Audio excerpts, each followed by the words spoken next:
Bien, seguimos en este recorrido internacional a hablar de Estados Unidos, pero también de otro país que es muy importante en nuestra región, como lo es Cuba, porque la Casa Blanca ha anunciado de que va a levantar una serie de restricciones de vuelo que había impuesto el expresidente Donald Trump a la isla y que va a permitir una mejor relación entre ambos países. ¿Será un regreso de lo que habría hecho Barack Obama y lo quiere aplicar ahora Joe Biden? Bueno, queremos conversar de este tema y para eso estamos con el director del Centro de Pensamiento Council of Hemispheric de Washington, D.C., académico chileno que trabaja en Estados Unidos y que está de visita en nuestro país. Patricio Zamorano, muchas gracias por estar aquí con nosotros en Mundo Plus. Un placer enorme, Pablo. Gracias por la invitación.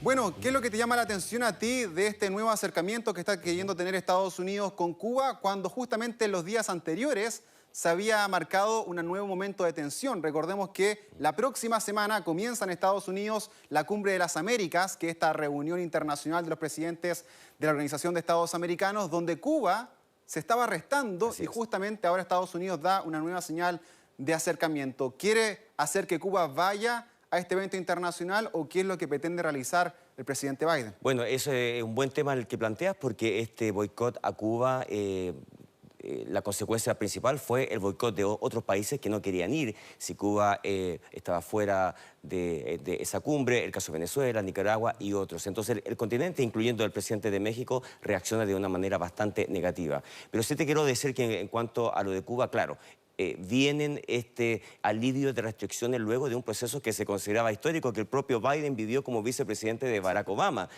donde hubo una apertura histórica, se abrieron ambas embajadas. Yo tuve la experiencia de estar en la apertura de esa embajada el año 2015, donde fue todo el Departamento de Estado, los canales más importantes de los Estados Unidos, 700 periodistas frente a la embajada. Fue una jornada impresionante en que se abría la puerta política y diplomática entre ambos países, y luego lo que pasó con Trump es un retroceso enorme que básicamente perjudica al pueblo cubano. Sí, ese es el tema principal. Todas estas restricciones no han afectado para nada la viabilidad o no, o legitimidad o no del gobierno cubano, sino que ha afectado al pueblo cubano, y ese es el tema que Biden es un poco más sensible, ¿no? Es cierto que el expresidente Donald Trump incrementó mucho más el bloqueo de Estados Unidos a Cuba, pero también Barack Obama había prometido varias cosas, ¿no?, al gobierno entonces de los Castro, señalando, por ejemplo, de que iban a cerrar la cárcel de Guantánamo, de que también había solicitado terminar o deslizó la idea de terminar también con el bloqueo económico, y finalmente eso no se cumplió. Y hoy quien está liderando la Casa Blanca en Estados Unidos es, como tú bien decías, el entonces vicepresidente Barack Obama, Joe Biden. ¿Cómo ahora Cuba crees que va a tomar estas relajaciones, que si se pueden decir, por parte del gobierno de Estados Unidos a las restricciones tan históricas que han habido contra la isla? Bueno, hay que recordar cuál es el alivio concreto. El alivio concreto es que, por ejemplo, ahora pueden enviarse remesas sin límite. Las remesas durante todo el gobierno de Donald Trump fueron solamente $1000 cada 3 meses, que es bastante poco. Hay que recordar que los cubanos que viven en los Estados Unidos envían el año 2019 $3.200 millones. Eso cae el 2020 por las restricciones, por el COVID, y principalmente por las restricciones, a $2.200 millones, un 35% menos. Es un impacto tremendo.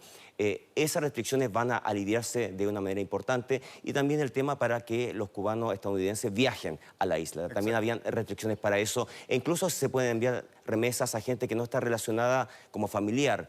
Y lo principal, con efecto inmediato, esta semana se abre una cantidad enorme de vuelos de líneas aéreas comerciales que pueden aterrizar ahora en los aeropuertos internacionales fuera de La Habana. En su momento se habían suspendido hasta los cruceros también. Así es.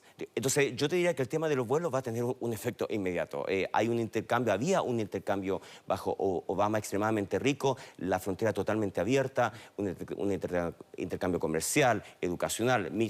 Yo mismo, académico, fui 4 veces a Cuba como académico en esa época, entonces a la Universidad de La Habana. Entonces, había un intercambio extremadamente rico, pero más allá de eso es el impacto económico en las familias cubano-estadounidenses y las familias en Cuba, que se van a beneficiar de este alivio de las sanciones, sin duda, ¿no?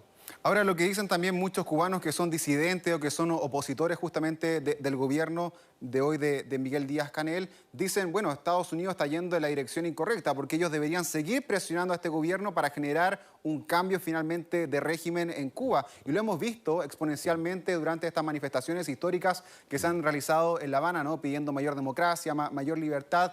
¿Cuál tiene que ser el eje de Estados Unidos? Finalmente ir ya en la apertura porque a lo mejor la presión no funcionó, o seguir apostando, como dicen algunos disidentes, en acogotar finalmente al gobierno cubano? Bueno, eso es lo que ese es el análisis que hizo Barack Obama y Joe Biden, el actual presidente de los Estados Unidos en esa época histórica, porque se dieron cuenta que el embargo, el bloqueo y toda esta presión de sanciones, la verdad es que no ha tenido ningún tipo de efectividad, ninguno.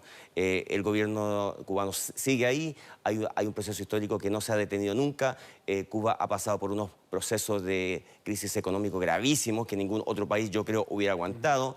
Y la verdad es que yo te diría que Obama dio oído a un pragmatismo muy efectivo, porque o dominas con sanciones, hay que recordar, con sanciones ilegales, porque Naciones Unidas no las acepta, o dominas con intercambio cultural, con influencia de personas a personas. Y es un poco lo que Obama logró. Acuérdate que Obama fue a La Habana, se reunió con Raúl Castro, los cubanos les encantó Obama se paseó por todo el país y hizo lo que quiso. El mismo caso en la Embajada de Cuba en Washington. Hubo una apertura bastante positiva. Entonces yo te diría que el Partido Demócrata optó finalmente por esa estrategia. Hacer que los pueblos se contacten, influenciar culturalmente, influenciar políticamente a través de ese proceso de integración entre los pueblos. Entonces vamos a ver si eso puede funcionar también para los intereses de los Estados Unidos, pero no te quepa duda que Cuba también va a defender esos intereses fuertemente, pero que el embargo no ha tenido ningún resultado político es extremadamente obvio, no funciona. Sí. Bueno, sabemos que el presidente Biden la ha tenido muy difícil a nivel internacional, ¿no? Esta guerra en Ucrania, ¿cierto? La competencia abierta con China, todo el detrimento que provocó el gobierno de Trump en la relación con Europa.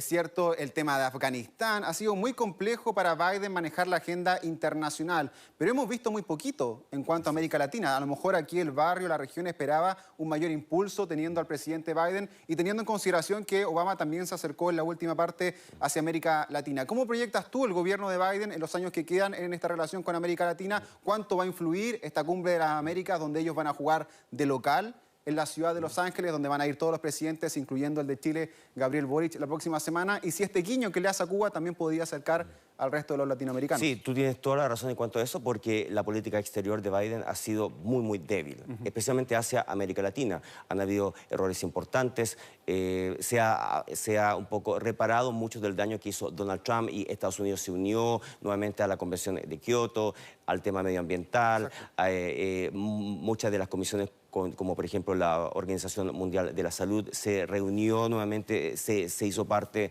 porque Trump, imagínate, había sacado a los Estados Unidos de organizaciones tan importantes durante la pandemia. Entonces, pero efectivamente Biden ha mostrado mucha debilidad y una falta de consecuencia o de coordinación. Con América Latina no tiene ninguna prioridad, y lo explico porque Estados Unidos, el Estados Unidos que obtiene Biden como presidente era un Estados Unidos con el desempleo uno de los más altos de las últimas 5 décadas, con un tema pandémico gravísimo, con la inflación más alta que yo mismo la he vivido, más alta que yo he visto en 20 años, es una cosa increíble. No es solo Chile, para la gente que nos está viendo, la inflación en los Estados Unidos es histórica, siempre fue marginal y ha superado hasta el 10-12%, imagínate. Entonces Biden, todo eso, lo internacional, la verdad es que lo olvidó inmediatamente porque la agenda interna era gravísima. Y por eso es que tú ves sus índices de favorabilidad tan bajos, ¿no? Son tan bajos como los que tuvo Donald Trump, curiosamente.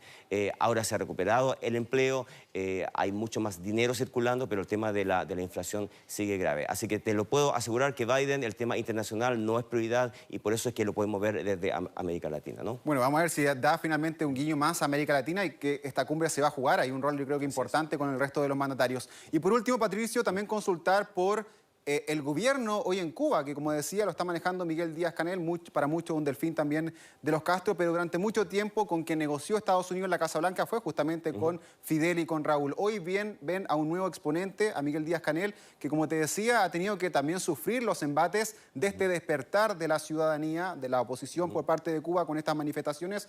¿Tú crees que finalmente su poder, su gobierno va a ir desembocando en ciertos niveles democráticos, va a seguir intentando expandir, dar un mayor manejo social dentro de Cuba, o crees que va a seguir la misma línea que tenían los históricos Castro? Esa es una pregunta totalmente abierta por las condiciones de Cuba. El embargo, sin duda que es un factor distorsionador. No podemos medir una posibilidad de reforma política sin considerar siempre el embargo, porque el embargo provoca una situación de cierre a cualquier nivel de apertura en función de lo que le gustaría a los Estados Unidos. Exacto. Ese es el tema principal, porque o le hace caso a los Estados Unidos, un país extranjero, digamos que se supone que no debería afectar la soberanía interna, o le hace caso a un proceso interno de autocrítica, ¿no? Y se han hecho bastantes reformas. Hay que recordar que Cuba no es monolítico, se hizo una reforma importante, se amplió mucho más el tema del sector privado. Estados Unidos, justamente las medidas de Obama, sirvieron a ese sector privado emergente cubano,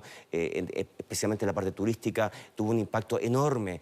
Entonces, yo te diría que por ahí un poco va la cosa. Mientras el pueblo cubano sienta la libertad económica que la falta de embargo puede generar, eso es el principio de un proceso bastante interesante. Pero en una situación casi de guerra internacional, de guerra de sanciones, estos procesos son tienen mucha restricción. Entonces, esperemos que lo que se está haciendo esta última semana genere esta apertura que bajo Obama, insisto, fue extremadamente positiva. Concordaron todos los sectores con eso, ¿no? ¿Ves a un Biden, por ejemplo, visitando Cuba como lo hizo Obama? Yo lo dudo porque, insisto, Cuba, Venezuela o cualquier otro país de América Latina no es una prioridad en este momento para Biden. Hay que recordar que incluso Biden está negociando con Venezuela ahora porque el tema del petróleo se le vino muy duro con el tema de Ucrania. Entonces, veo un pragmatismo importante. No sé si Biden tiene la cabeza de prioridades para eso porque, insisto, su nivel de aprobación interna es bajísimo, es gravísimo, ¿no? Exactamente. Patricio Zamorano, te agradezco haber estado aquí con nosotros en el estudio y que tengas también un bien viaje de retorno a Estados Unidos. Gracias. Chao, chao. Chao, chao.